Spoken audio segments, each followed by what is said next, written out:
নমস্কার বন্ধুরা, আমি রুবি গাছ আমার জীবন থেকে বলছি। তো বন্ধুরা দেখো, এই জবা গাছটাকে আমার তোমরা নিশ্চয়ই চেনো, আমি প্রচুর ফুল দেখাই এর। এটা কিন্তু সেই রাসমণি জবাটা, মানে যেটা হলদে রঙের হয়, বড় আর মাঝখানটা লাল থাকে বৃন্তর ভেতরে। তো সেই জবা গাছটাকে আমি এইবার দেখো, এতদিন হয়ে গেল, বর্ষাকালের বেশ কিছুদিন হয়ে গেল, কিন্তু ওর কিন্তু সেইভাবে গ্রোথ হচ্ছে না। আসলে ওকে আমি রিপোর্টিং করা হয় না, কিন্তু আমি আসলে ভয় পাই, যে রিপোর্টিং করতে গিয়ে যদি গাছটার কোনো ক্ষতি হয়, এটাই ভয় পাই। ওপর থেকে কেটে কেটে তুলি। আজকেও ভাবছি রিপোর্টিং করি, কিন্তু আবার ভাবছি অর্ধেকটা মাটি কেটে তুলে দিই। কী করব বুঝে উঠতে পারছি না। যাই হোক, দেখছি। আর এর অবশ্য চারা হয়েছে, এই কারণেই ওকে একটু রিস্ক নিয়ে করব। আর যাদের চারা হয়নি তাদের সবগুলোরই মোটামুটি চারা হয়েছে, আবার কিছু চারা হয়নি। যাদের হয়নি তাদেরটা রিস্ক নেব না আর কি। তো দেখো, একে আমি রিপোর্টিং করি। হ্যাঁ, একে কিন্তু আমি আলাদা করে কোনো মাটি দেব না। ওর মাটি যা বেরোবে সেই মাটিটাই দেব, তার সঙ্গে শুধু আমি নিমখোল আর ফাঙ্গিসাইড মেশাবো। আপাতত বর্ষাকালে কিন্তু আমি ওকে কোনো খাবারই দেব না। যা খাবার দেবো বর্ষার পরে, বা ও একটু দাঁড়িয়ে গেলে ওর অবস্থা বুঝেই আমি ওর খাবারটা দেবো কি না সেই ডিসিশান নেব। তো তোমাদের অবশ্যই জানাবো। আগে ওর সাইডের মাটিগুলো কিন্তু আমি একটু খুঁচিয়ে দেখে নেব কি পজিশান। এ দেখো, শিকড় কিন্তু চেলেছে কি, যাই হোক, শিকড়ে ওর যথেষ্ট ঠাসা আছে। তো আমি ওকে ভাবছি যখন নাড়া দিয়েছি তো রিপোর্টিংই করে ফেলি।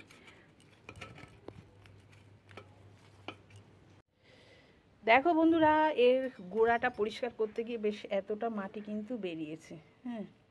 তো এর মধ্যে কিন্তু আমি দেখো নিমখোল দিয়ে দিচ্ছি, একটু বেশি করেই দেবো, কারণ গাছের চেহারা তো ভালো না।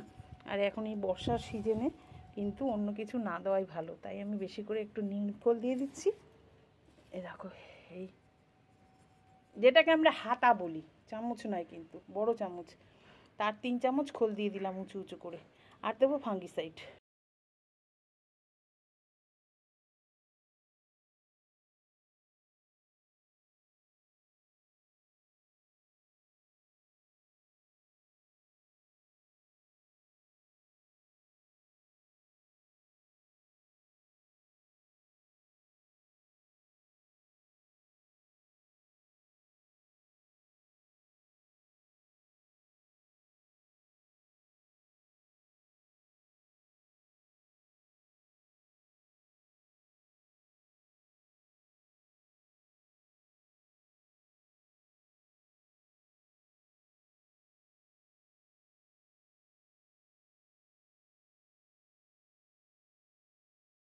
দেখো বন্ধুরা, আমি এই ওপরের মাটিটা তো ক্লিয়ার করে নিয়েছি, তাও দেখো গোড়ায় কিন্তু বেশি জায়গা নেই। দেখেছো, একদম গোড়ার থেকে কিন্তু ডালটা বেরিয়েছে। হ্যাঁ, আমি কিছু ডাল এখান থেকে পরিষ্কার করে দেবো, তবে এই ডালটা কিন্তু করব না। কেন বলো তো? এই ডালটা আমি কিছুটা মাটির নিচে যাতে বসে সেরকমভাবে দেবো, যাতে এখান থেকে শেকড় বেরোলে আমি এটা একটা চারা তৈরি করতে পারি। এখান থেকে কিন্তু অনেক ডাল বেরিয়েছে। এটা গোড়াটা ক্লিয়ার না রাখলে হয় কি, আমার খাবার দিতে বা ধরো জল দিতে একটু অসুবিধা হয়। আর একদম নিচেরটা কাটবো না, তো বললামই আমি চারা করব। এগুলো কিন্তু আমি ফেলবো না, চারা তৈরি করার জন্য চেষ্টা করব। এই দেখো, এই ডালটাও আমি কিন্তু কেটে দিচ্ছি। এই যে, এই ডালটাও কিন্তু আমি ফেলবো না, চারা তৈরির চেষ্টা করব। তো দেখো, যেহেতু এটা একটু মানে গাছ, এরা তো খুব আদুরে গাছ হয়, তাই আমি কিন্তু ওদের এখানে একটুখানি গুলে ফাঙ্গিসাইড লাগালে ভালো হতো। আমার হাতটা আবার কাটা আছে, তো যাই হোক, লাগালে ভালো হতো। আমি এমনি গুঁড়োই লাগিয়ে দিচ্ছি, ঠিক আছে। আর এই নিচের ডালগুলো কিন্তু আমি ওদের ভেঙে ক্লিয়ার করে দেবো, যাতে ওপরের ডালগুলো ওরা ভালো করে বড় হতে পারে, জায়গা পায়, হাওয়া বাতাসটা খেলে। এই ডালটাও কেটে দেবো। ব্যাস, এই 3টে ডাল আমার হলো চারা করার জন্য, তো আপাতত রাখলাম। আর দেখো, এবার আমি কিন্তু এটাকে ঠুকে আস্তে বার করে নেব। এই যে ধরো, আমি গোড়াটা ধরছি, ধরার একটা আমার জায়গার প্রয়োজন, ওই কারণেও ডালগুলো কাটলে সুবিধা হয়, আর গোড়াটা ক্লিয়ার থাকা ভালো। এই দেখো, সঙ্গে সঙ্গে ছেড়ে এলো, কিন্তু একটু হাতুড়ির গোড়াটা দিয়ে যেই ঠোকা মারলাম, ও কিন্তু ছেড়ে এলো। দেখো বন্ধুরা, এটার গর্তটা কিন্তু একটু ছোট আছে, তাই আমি এটা দিয়ে কিন্তু গর্তটাকে একটু বড় করে নেব। আমি কিন্তু গর্তটাকে বড় করে নিয়েছি ভেঙে। আবার বেশি বড় করলে আবার সমস্যা আছে, তার কারণ হচ্ছে ওখান থেকে শেকড় বেরিয়ে ঝটপট একদম বাইরে বার করে দেয়। তো দেখো আমি এই খোলামকুচি দিয়ে দিলাম, দিয়ে আর একটা ওপর এই একটা করে লেয়ার করে দিলাম খোলামকুচির।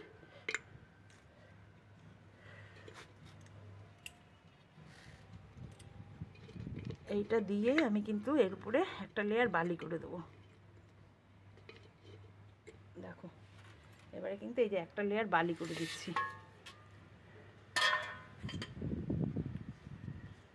একটা লেয়ার কিন্তু আমি বালি করে দিলাম। ঠিক আছে, দেখো বন্ধুরা আমি কেন ওকে রিপোর্টিং করছি, দেখো শেকড়ে কিন্তু পুরো গোড়াগুলো ঠেসে আছে। গতবার এইটুকু মাটি তুলে আমি ওদের খাবার দিয়েছিলাম, তাই ওপর দিকটা একটু হালকা, কিন্তু নিচটা কিন্তু ঠেসে আছে। ওই কারণেই আমি ওকে কেটে পুরোপুরি রিপোর্টিং করছি। এই নিচের দিকটা তো বালি আর এই খোলামকুচিগুলো ছিল, সেগুলোকে বার করলাম। আর এই দেখো এটা এই আগের বারের গোড়ায় এই বালিটা ছিল, তাই এর সঙ্গে অনেকটাই মাটি মিশে গেছে, তাই আমি ভাবছি এটা নিচে দিয়ে দেবো। তো দেখো বালির যে আমি লেয়ারটা করেছি তার উপরে কিন্তু ওর ওই আগের বালি দেওয়া মাটিটা কিন্তু আমি ওকে দিয়ে দিচ্ছি।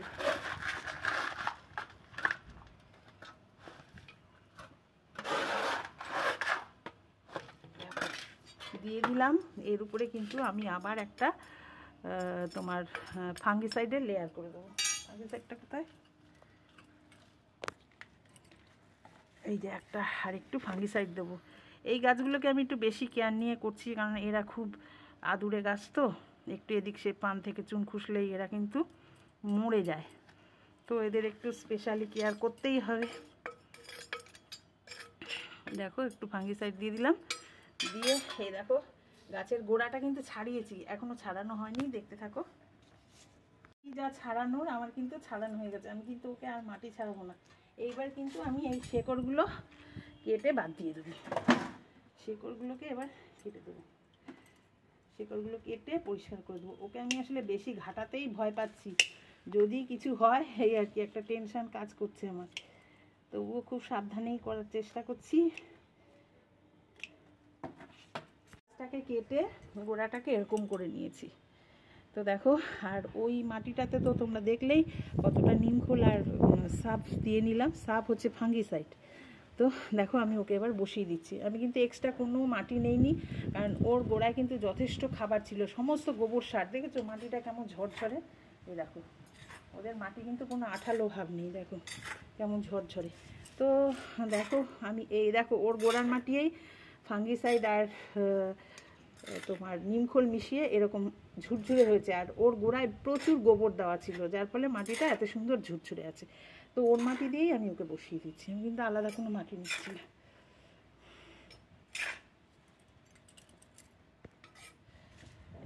দেখো বন্ধুরা এই যে ডালটা আমি কাটিনি, একদম নিচ থেকে বলেছি এটাকে চারা তৈরি করার জন্য রেখে দিলাম, যাতে শেকড় বেরোলে আলাদা করে নিতে পারি।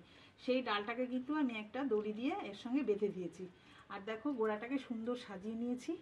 আর একটু কিছু জল আমি অল্প জল পাইপ দিয়ে দিচ্ছি, মানে এক জগ জলে যদি না হয়, এক জগ জলটা কিন্তু আমি ফাঙ্গিসাইড গোলা জল করব।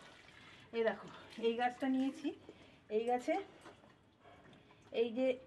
এই যে গাছের ডালগুলো আমি নিয়েছি, গাছের ডালগুলো দিয়ে তো আমি চারা করব তোমাদের বললাম, এতে কিন্তু আমি ফাঙ্গিসাইড দিয়ে দিলাম। ঠিক আছে, এই ফাঙ্গিসাইড দিলাম এই কারণে, এই জলটাই আমি এই টবে দেব, কিন্তু এই গাছগুলো যাতে একটু ফাঙ্গিসাইডে ভেজানো হয়ে যায়, তাহলে ও জার্ম মুক্ত হলো। ও তখন ওর গায়ে যে ফাঙ্গাস টাঙ্গাস থাকলো সেইগুলো একটুখানি ভিজিয়ে রাখতে পারলে ভালো হতো, কিন্তু আমি এই মুহূর্তে আর ভেজাচ্ছি না, কারণ আমার আর সময় নেই। এ দেখো এগুলোকে সব ফাঙ্গিসাইড জলে ডুবিয়ে নিলাম, এগুলো কিন্তু আমি সব চারা করার জন্য বসিয়ে দেবো। আমি আসলে তোমাদের তো বলেছি আমার ভীষণই চারা তৈরি করার নেশা, আমি কোনো ডালই ফেলতে পারি না। নতুন টাইপের গাছ হলে, মানে এর চারা তো আমি ডাল দিয়ে করিনি, বীজ দিয়ে করেছি, কিন্তু ডাল দিয়ে এখনো করিনি। তো এই ফাঙ্গিসাইড মিশানো জলটাই কিন্তু আমি গাছের গোড়ায় দিয়ে দেবো। এবারে এই মুহূর্তে আর দেবো না, তবে আমি পরে ফাঙ্গিসাইড জল করে কিন্তু ওর গায়ে কিন্তু স্প্রে করে দেবো। মানে এখন দিতে গেলে একটু মাটি টাটি ধুয়ে যাবে, নাহলে এই জগের জলটাই দেওয়া যেত। আমি পরে স্প্রে করে দিয়ে ওর ফাঙ্গিসাইড দিয়ে ওর গায়ে জলটা দিয়ে দেবো। তো দেখো ধীরে ধীরে জলটা বসলে কিন্তু নিচ থেকে জল বেরোতে শুরু করবে। তো তোমাদের যদি ভিডিওটা ভালো লেগে থাকে প্লিজ লাইক শেয়ার কমেন্টস করো, আর নতুন বন্ধুরা আমার চ্যানেলটাকে সাবস্ক্রাইব করে দিও। নতুন পুরনো সকল বন্ধুকে অসংখ্য ধন্যবাদ এতক্ষণ ধরে আমার ভিডিওটা দেখার জন্য। প্লিজ প্লিজ প্লিজ নতুন বন্ধুরা সাবস্ক্রাইব করে দিও। তাহলে এখন আসি, টাটা।